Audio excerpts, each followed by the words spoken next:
Welcome back to another technical deep dive here in the debug zone.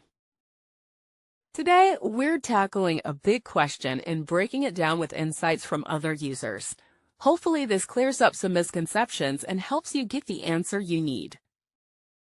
So buckle up, stay a little curious, and let's jump right in.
And that's a wrap.